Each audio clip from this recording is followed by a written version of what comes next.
오늘은 안 되는 것은 분명히 얘기해야 한다라는 주제로 이야기 나눠보려고 합니다. 저는 어릴 때부터 부모님께 안 돼라는 말을 많이 들었습니다. 장난감으로 다른 사람을 때리면 안 돼, 바닥에 음식을 버리면 안 돼, 욕을 하면 안 돼, 이런 말을 듣다 보니 어떤 행동은 하면 안 되고 어떤 행동은 해도 되는지 자연스럽게 알게 되었습니다. 그런데 요즘에는 안 돼라는 말을 하면 아이에게 상처를 줄 수 있다는, 그래서 부모님들도 안 돼라는 말을 함부로 하지 않으려고 하는 것 같습니다. 저는 안 되는 것은 분명히 얘기해야 한다고 생각합니다. 왜냐하면 세상에는 안 되는 것이 분명히 있기 때문입니다.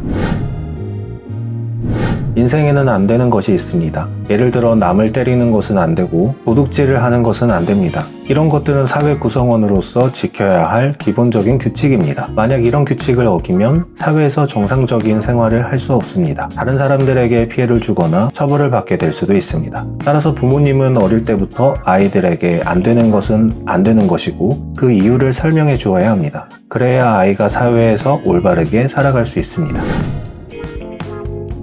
안 돼 소리는 신생아 때부터 할 수 있습니다. 아기들은 태어나자마자 세상을 배우기 시작합니다. 그리고 안 돼라는 말을 통해 어떤 행동은 하면 안 되고 어떤 행동은 하면 되는지 배우게 됩니다. 물론 아기 때부터 안 돼 소리를 너무 많이 하면 아이가 위축될 수도 있습니다. 하지만 적절한 상황에서 안 돼 소리를 하면 아이가 세상을 올바르게 이해하는 데 도움이 됩니다.